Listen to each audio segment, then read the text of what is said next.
So this morning's platform is Avenues for Justice with Angel Rodriguiz. For over 3 decades, Angel Rodriguiz has served as Avenue for Justice's executive director, working with youth in the community in which he grew up, went to school, and still lives today. Part youth worker, part organizational leader, Angel has direct and daily involvement with the clients. I overheard him speaking to someone earlier this morning. He says he's in the trenches. He works with these young people every day. Angel received an honorary law degree from CUNY Law School at Queens College and was selected as one of 3 outstanding community activists in New York City to receive the Robin Hood Foundation's Hero Award.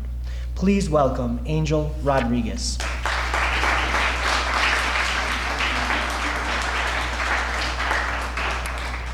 Thank you so much. I will share with you guys that this morning I could not find my glasses, so I have my Duane readers. So you'll have to bear with me a little bit. I wanted, number one, to thank the New York Society for Ethics Culture for inviting me. This came from there was a reporter in the courthouse by the name of Jefferson Siegel, who's a freelance writer. And he was always running. We have a number of reporters that run around the courthouse, and there's a lot going on there, as you guys know. So while he was, again, doing work with these big shots, he kind of saw our work in the courtroom and with the judges and kind of how they dealt with us. And said to me, one day when I have some time, I want to write a story about you. And of course I said to him, if you're going to write a story, you have to write about the organization, not just me. But he did put this story together in the AM paper, which I thought, okay, I'm not quite sure how that people would respond to that or see it.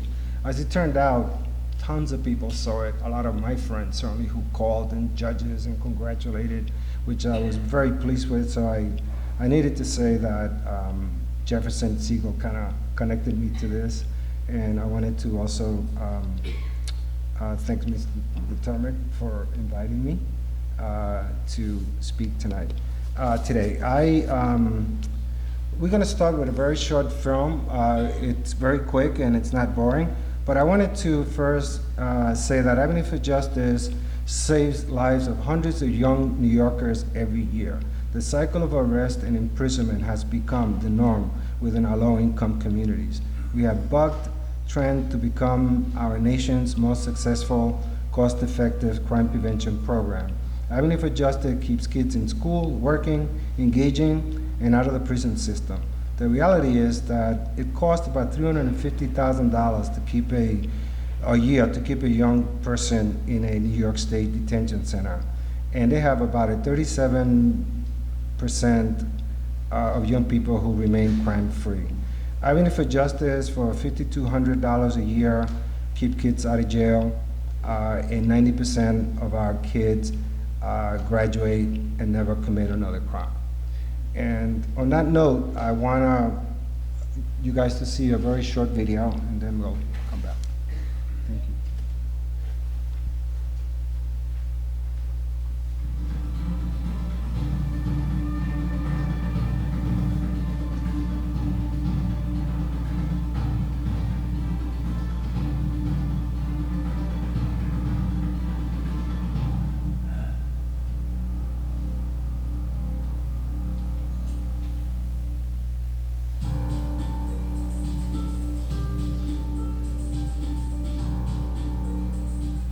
Flores is a young woman who grew up in this community with many issues. My mother was an alcoholic, sniffed coke on the regular. I left my house at 10. My mother never bothered to look for me, never bothered to ask somebody where I was at. She was too caught up in her drugs, liquor at the time to worry about what happened to me. I just wish she just worked a little harder, looked for me when I was missing. This month, you haven't seen your 11-year-old daughter. I couldn't get it. I sold drugs from 11 up to 16, crack cocaine, though. Whatever I could get my hands on, I sold it. My schedule literally for about 4 years was smoke marijuana, get drunk, sell drugs, go shopping. Literally for 4 years, that was my schedule. I was in a path where I was going nowhere. I was gonna be there or in jail. 2 options when you're in the streets. Jail or death. My first arrest was grand larceny. Second arrest was a direct sale. And then my third arrest was an observation sale, stating that detectives see me selling. I was facing a 3 to 6. Each charge was 1.5 to 3 years. And that's where Penny Glover intervened. She was known to us in the community. When this arrest came down is when we ultimately really engaged with her to try to change her life. Aside from her being arrested and indicted on 3 different charges, there came a very short time after that when she discovered that she was pregnant. Facing time pregnant was the scariest thing ever, knowing that you might give birth to your child in prison facility. Understanding that she was pregnant, I think gave her another reality check. That was maybe a turning point to some great degree when she realized that she was going to have to do something again to get out of the cycle that she and her parent were in. The Angel Rodriguiz Youth Program is a alternative incarceration program, which basically gives adolescents second chances at life, which they gave me. Angel Rodriguiz is Executive Director of Angel Glover. He makes sure that you are doing what you're supposed to do, how you're supposed to do it, and when you're supposed to do it. I was given curfew. I was to call him as soon as I get home. He would come with me to my appointments in school to get me back to school. He was to attend to all my court dates. He would yell at you when he needs to yell at you. He will hug you when you need to be hugged. And he will be your shoulder if you need to cry. All the love, all the support, all the time, all the effort that he put in me, work. He never gave up on me. Elsie today is about to graduate college. She does have a full-time job, and of course she's a wonderful mother, and I think the world is kind of opening up for her, and I am just thrilled to be part of that process. My little buddy's already better. All I could do is try my best. And that's what she did get. I tell my daughter, I love you every day in the morning. Before she goes, she knows she needs to be loved. Like any other parent, I think she wanted better for her child. And that's a basis that I use a lot, because it's about breaking cycles. My number one dream is to give back as well as I was given. And the Glover is for this kind of moments of young people who beat the odds and move forward and can put themselves in a position to help other people. And she's done that. I made it. And I'm just so, here we go, life just started, but there was a storm that I went through, and the NW program is holding an umbrella, making sure I don't get wet.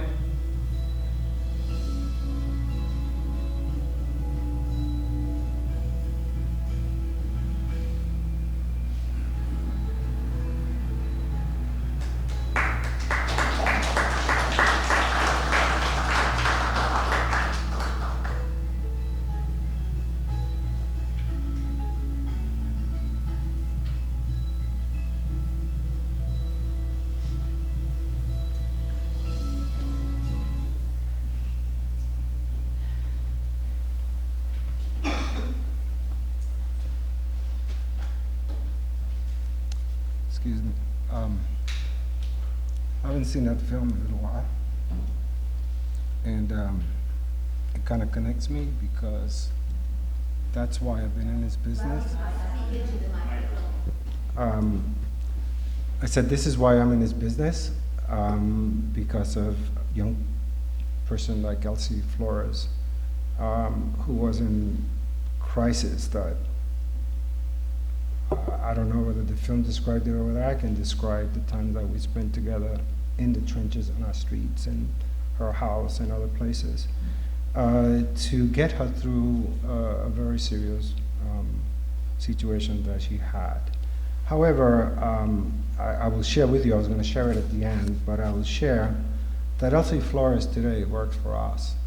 Elsie Flores for the last 10 years has been dedicated her young life, even though she's trying to get a master's degree at night. But she has been an amazing role model for this organization and our community. So Elsie is one of my staff who, as she said, wanted to give back and came to me about 9 years ago and said, Angel, I want to help these kids. I want to do what you did for me. And she's been working for me ever since.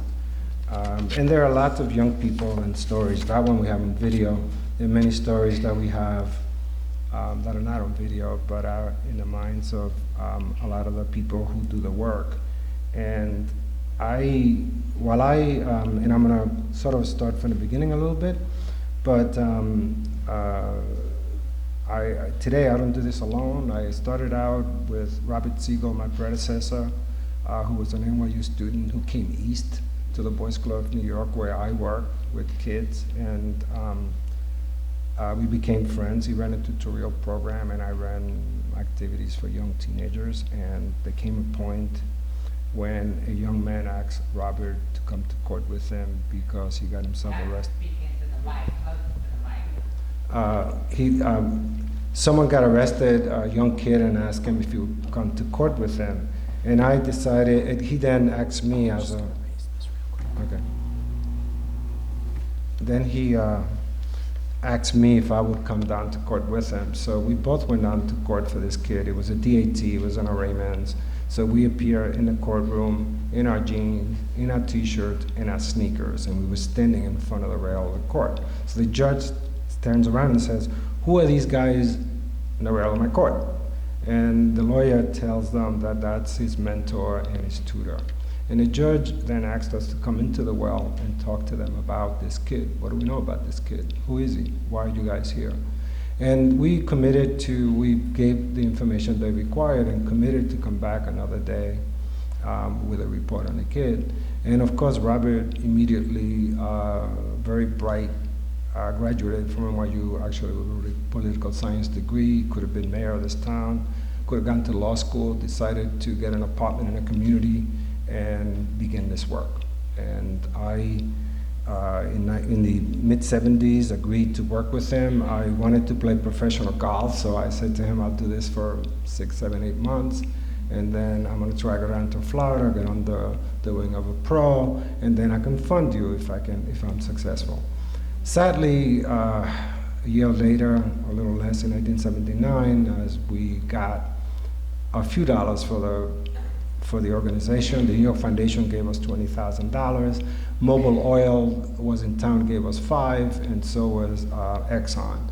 And all through a person that he met, David O. Smith, who was a fundraiser and met this Jewish kid in Lower East Side, and said, like, what are you doing here? And he had such a social conscience that he could not turn away from those kids. Like I said, we started out with like $20,000, the two of us, and we had a secretary, and we were working out of his apartment. And sadly, Robert, the history is that he passed away on me a year later. I had no idea that he was sick, and he passed. And I could not at that point allow, as a community resident, as somebody who worked with him and knew the interest and concern that he had about this project and how important it was. And I sort of flipped all my plans and decided that I would not allow the program to die with him. So I've been, for a long time, I was almost a one-man operation, building the organization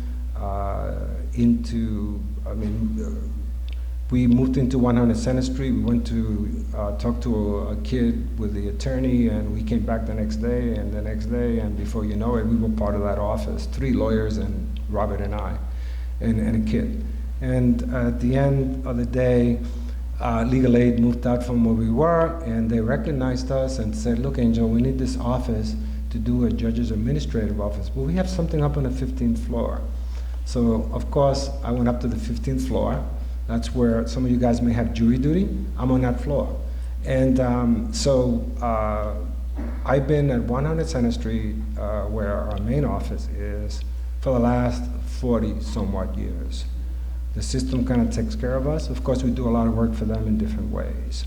But it's just an amazing setup that allows us to be in the system, allows us to jump into any courtroom to see any judge, prosecutor, go into the back bench to visit a kid. It's an amazing place to be in. That allowed Mr. Siegel to find me and for this to happen as well. We are a privately funded organization. At the very beginning, we did take some state money that kind of started here and then it dwindled down with a lot of work. So my predecessor and I always believed that private money is the best way to do this kind of work. So we, through the years, of course, the program has grown, and I've been so fortunate to have, number one, we built an amazing board. Today, we have a fundraising board that puts their money where everything is for everything that we do. And of course, we are funded by some of the larger foundations, like the Robin Hood Foundation has been funding us for probably 25 years. I think we are probably one of the only organizations that have stayed with them through the process of them being in town, as they're concerned about poverty and inner city kids. And I always have to find those kind of funders that are concerned about inner city kids and what's going on in the criminal justice, and are we doing the right thing there? We're spending a lot of money in incarceration that doesn't work. So that's kind of my makeup. I remain on the Lower East Side, where I've been for the last 40 years or more, because I lived there with my parents as a kid. And I've been blessed to have this opportunity to be in a position to help kids through this organization. Elsie and many other staff members that I have do an amazing job in not only getting some of these kids out of the system, getting them adjudicated, of course. We're always fighting for kids not to have convictions. I'm sure that you guys have had 14-year-olds at home. We are living at a time where we are prosecuting 14 and 15-year-olds as adults, and they are getting found in convictions, which is pretty outrageous when you think about your 14-year-old. Who he is, and that's what we're doing with them. And these kids don't stand a chance once they're in that system and have those convictions. So, so I've been, like I said, with a unbelievable staff and board, trying to build this organization to try to. When I say build, I'm talking about trying to reach out to more kids, because while we may represent a number, 400 kids a year in our system, there are thousands that are falling through the wayside, not just in Manhattan, but throughout our city.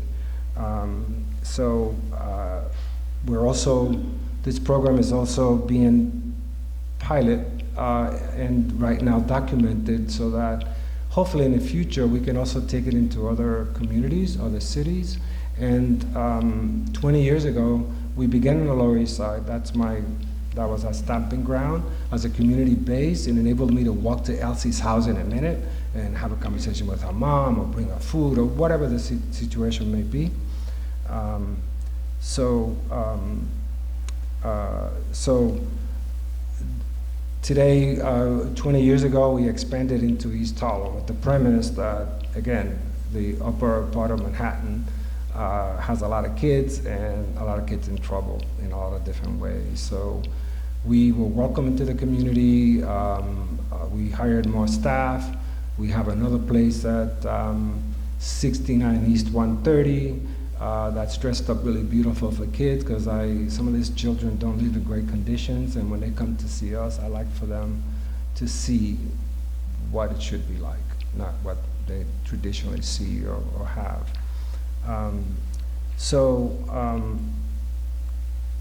So in the Lower East Side, we own a building where we started. I took a building away from drug dealers and other people many years ago, and I was able to get the city finally to sell to us, and with funders and our board, we were able to purchase and gut within 6 months and have the kids in there. And that we were looking for a safe place, especially when the Lower East Side at that time was all burned out. And I think you guys may relate back to the mid-'70s when our city was not so rich. And the poverty has always been there, but now it's more evident because of the city. And as you guys know, the fringes of our city continue to be very poor. And that's sadly where a lot of young people are being devastated for a lot of different reasons. Sadly, many of the young people like me are single parent, a lot of kids, and they lose some control in these communities. Sadly, when you go to the playground in some of these neighborhoods, there's a lot going on. Not just playing ball, and the kid who's there playing ball can get caught up in anything without even intent. We have laws that bring young people into our system by acting in concert. That means that if 3 of us are hanging out and I decide to grab somebody's phone and that person says those 3 were together, we're all gonna get arrested. We all could be indicted for the robbery, and if we assaulted them or hurt them, we'll get charged with that as well. And that's the kind of work that Avenue for Justice does, to sort through some of those young people that should not be in the system and don't belong. We're not believers that everyone should be walking the streets, because I believe in legal responsibility. But I do not agree in how we are resolving the problems in criminal justice in the back of some of these very young kids that haven't yet begun to live and to know what their lives and their potential could give them. So we focus on that, and that's a common denominator that we use as we make assessments, as we meet these young people, and try to figure out, because we don't engage in every case, and we're very cautious to make sure that we're representing people for the right reasons. We are fortunate, as you guys know, criminal justice reform. I've been doing it for 40 years in my own way. However, today it's here in terms of, as you guys all know, there was a vote to close Rikers Island this past week by 2026. It's a lot of politics. There are some new changes in our laws that help our kids. They raised the age, for example. 16 and 17-year-old kids who get arrested and charged with felonies do not go to Rikers Island. They now go to detention centers where there is support for them and help, which is what I believe a correctional system should look like, not just punishment. Because the flip side is that you guys, I'm sure, have heard of other stories of young people who've been at Rikers Island for 3 years, unjustly charged. And at the end of the day, one young man who was in prison for that time, and at the end they found out that he was innocent, came home, tried to get his life in place, could not do it, and wound up hanging himself in his bedroom. And his mother found him, and she died on the spot as well. So this is the kind of issues that system is kind of giving us. So Avenue for Justice is embedded in the trenches, as I said earlier, of the system, trying to make a difference, trying to identify, trying to help in any way that we can, trying to educate young prosecutors that we have in our system that are very quick to give young people convictions, ask for bail, in spite of the fact that the bail reform is also here. And in next year, judges will not be able to set bail on some of these younger kids on some of these more ridiculous charges that are coming into our system. And as you may know, the system is not very happy about that. Judges are not thrilled that they can't set bail. And in spite of that fact, the prosecutors continue to ask for bail, which is pretty ridiculous. I was telling a story earlier, because along with Elsie, there's Luis Concepcion, who's a young man that I met when he was 17 years old in 1998. Luis already had a 2-year-old little girl with him, No girlfriend, didn't want the kid. So I got Louis YO on probation on a robbery that he was charged with. And the YO is a way of sealing the felony record. If you're under the age of 18, on your first felony, if everyone agrees, your record can be sealed. And that was quite interesting for him, because 6 months later, he got his high school diploma, and said to me, "Look, Angel, I want to go into the Marines so I can help my kid." And I was like, "Go take the test." He did, and scored well. The recruiter called me and said, "We want this kid." I then got on to probation to ask probation to terminate the probation for the purpose of this kid inducting into the Marine Corps. And of course they said no to me. "We respect you, but we're not doing it. It's a violent crime." So I said, "Thank you very much." Of course, I then went in front of the judge who sentenced the boy.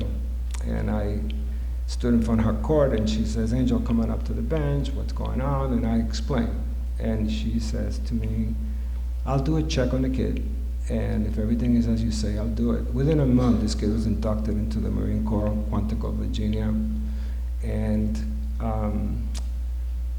this past year, I happened to go to San Diego. I don't get out of this town a lot, but I went to San Diego, where he lives, for his, let me just say that before that, this young man, because of the YO, was always concerned as to how far he could go into the Marine Corps, meaning the YO and the charge that he had when he was a kid. And as it turned out, he wanted to be an officer, and this kid and I, for 20 years, were in contact every week, just about.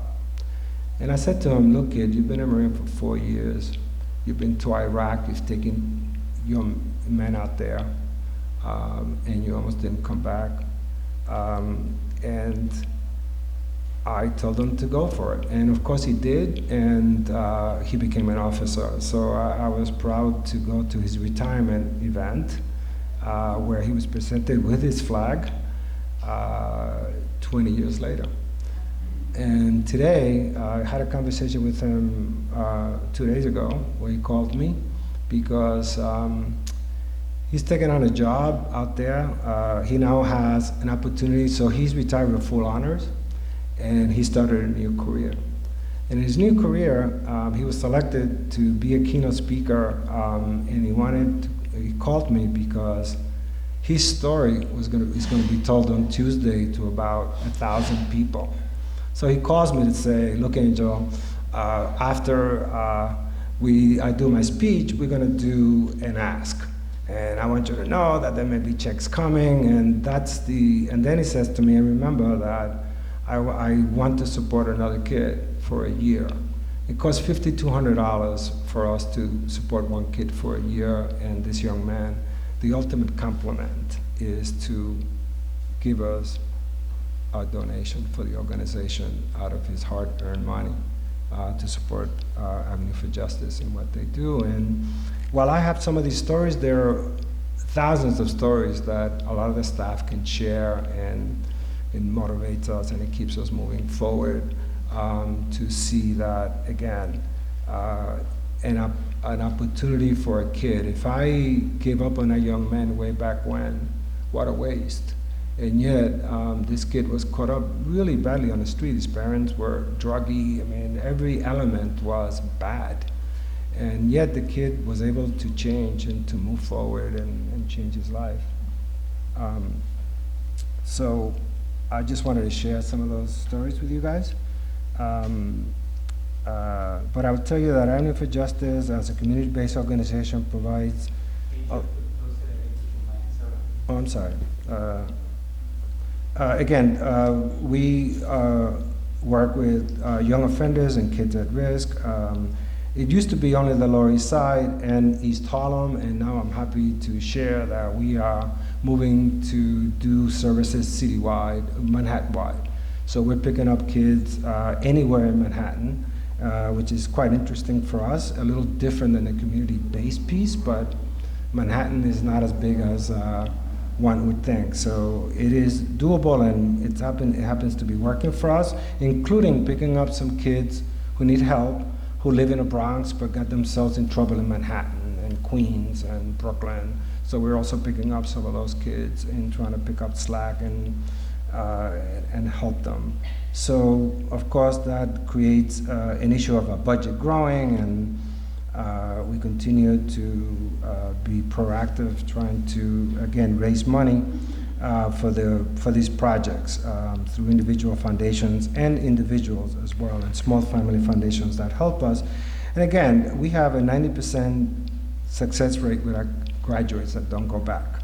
The city, with the millions of dollars that they spend, have 31%.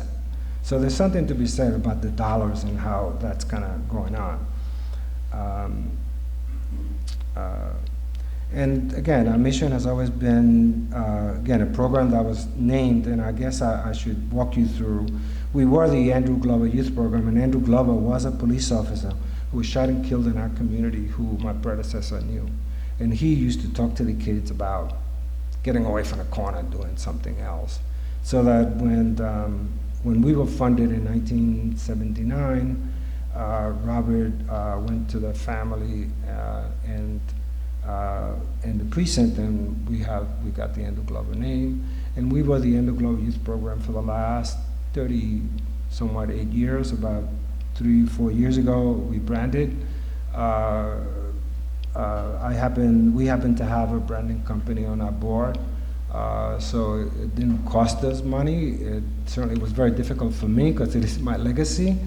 But as I've been doing this work a long time, I'm thinking of the future of the organization, where it's going, and it's a lot easier, I think, for people today to find Avenue for Justice as an organization that is in the system, opposed to the Andrew Glover Youth Program that I always had to kind of walk people through who we are.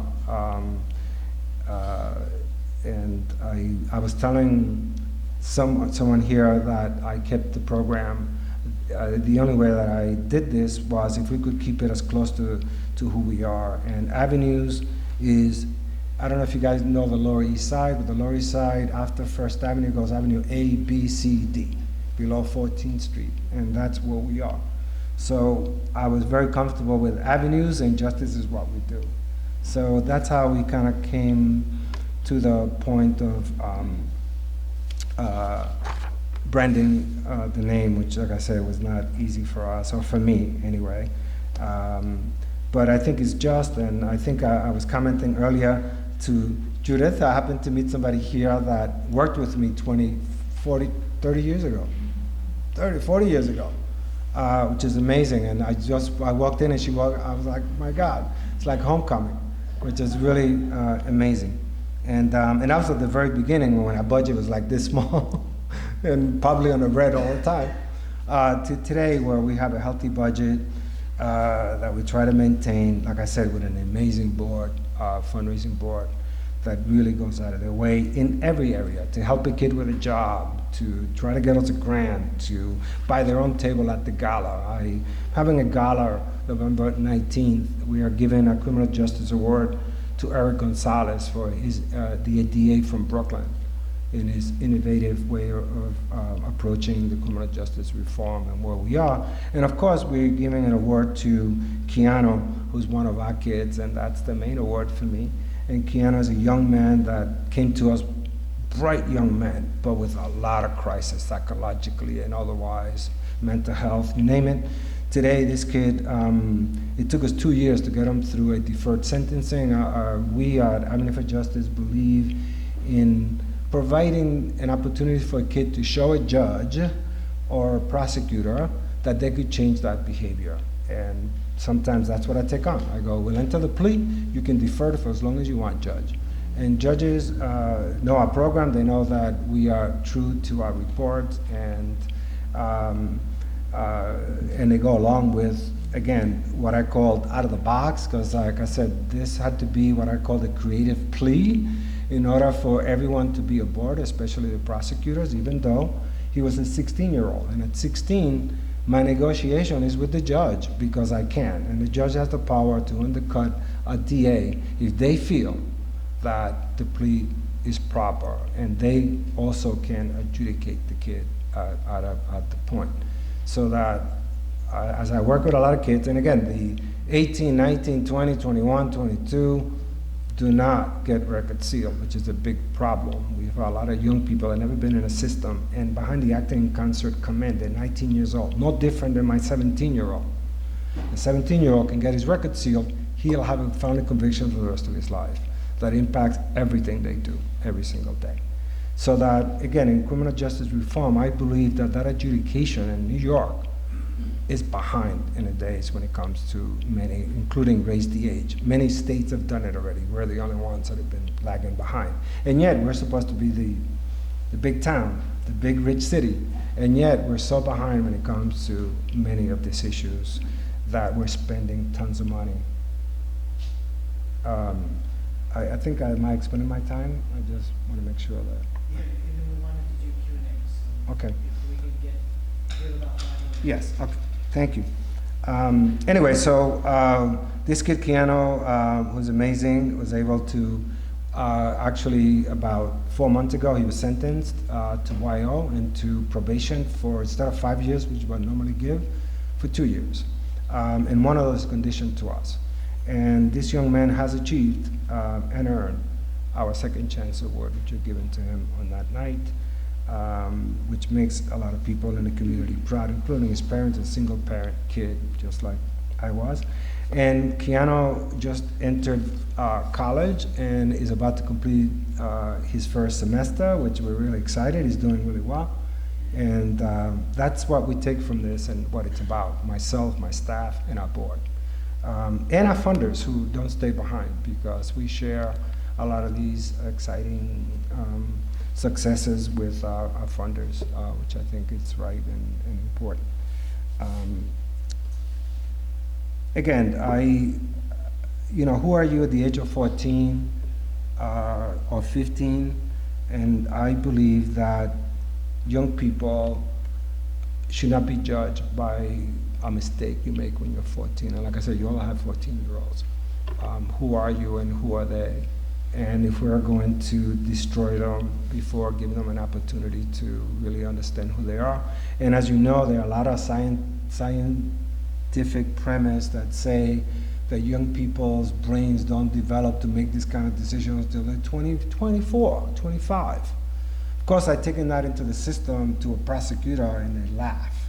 They think it's a joke because they have the upper hand in terms of the law and they're prosecuting no matter what.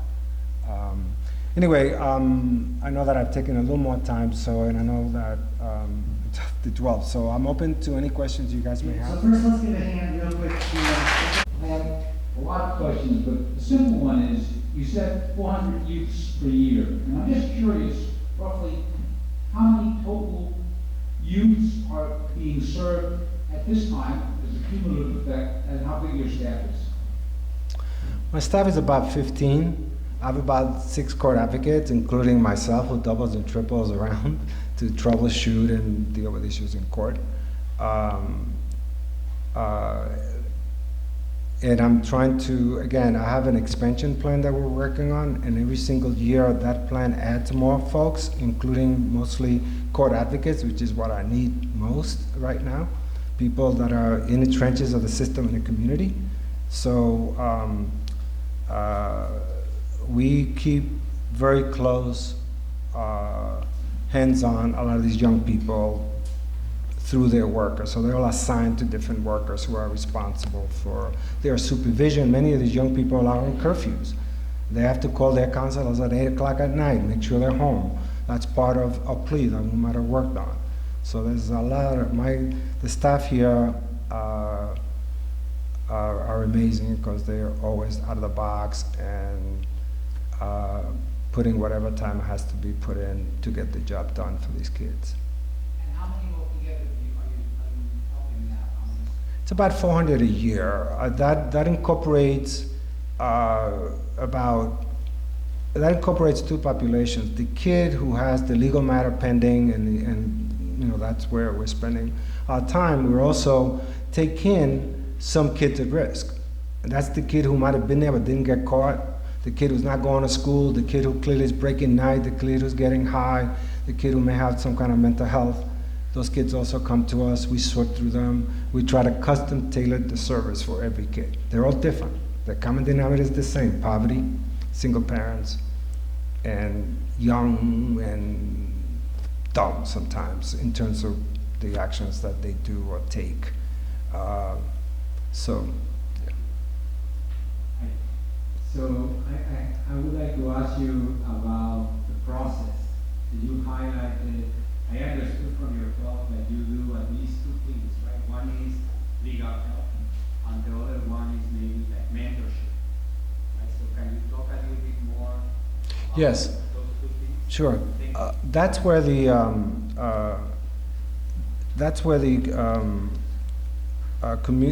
community. I'm sorry. Say that question again. Sorry.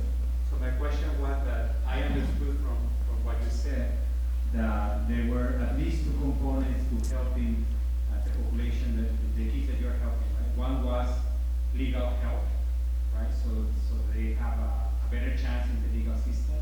And the other one was mentorship Right. or other kinds of help. So That's what. I'm asking you like to maybe elaborate Mhm. perhaps on the second, on the mentorship. Well, again, that goes back to the custom tailored services that we provide. So like I said, every kid is different. So that a kid at risk may come to us, he needs tutoring. He may not have any other issues, and counseling. So we do that for that kid. Maybe a kid who needs a mentor of some sort. And today mentors are really big, especially in the criminal justice area. There are a number, and I'm having some conversation with some people now, inmates who did time, who come out and want to give back to the community. And we try to connect those folks as well with some of the youth. And that means working on a job readiness class. So at our centers, we have a lot of workshops. It may be an anger management workshop. It may be a art therapy workshop. It may be a healthy eating workshop. It may be a workshop with a lawyer to talk about legal responsibility. So it could be an educator because we are addressing every single day all those issues with these kids. Getting a kid back to school who we just got out of jail and hasn't been to school in a year. Or the kid who just dropped out and has been out of school for 3 years and nobody knows about it. How do our children disappear from a system that I think in most communities outside of our city, that if a kid doesn't show to school for a week, somebody's gonna wonder why this kid is not here. That kid could be dead. Okay? Yes? Yeah, you mentioned you had a staff of 15, and I don't see how you can handle 400 kids with a staff of 15. You must have subsidiary organizations that are helping you, or surrogate families or something, because guiding all these kids to a productive path is kind of, takes a lot of work. I don't see how 15 people could handle it. Yeah, we, again, the court work is the major work, and that can be done with what I have now with this population.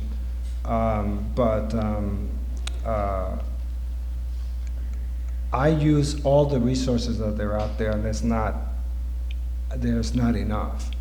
For example, if I had a kid with a drug problem, we don't deal with the drugs. I can talk drugs, but we don't. So we send them for treatment. Now that kid is being monitored by the counselor, but he's somewhere else. He may be in a residential program. He may be in an outpatient program that we monitor. That kid may come to us once a week, depending on what's going on. So all the kids have different types of ways of reporting and coming in. Some call their counselors because they got their probation and they're still under our supervision for another 6 months or a year. So there is that accountability, and that's incorporated into that number.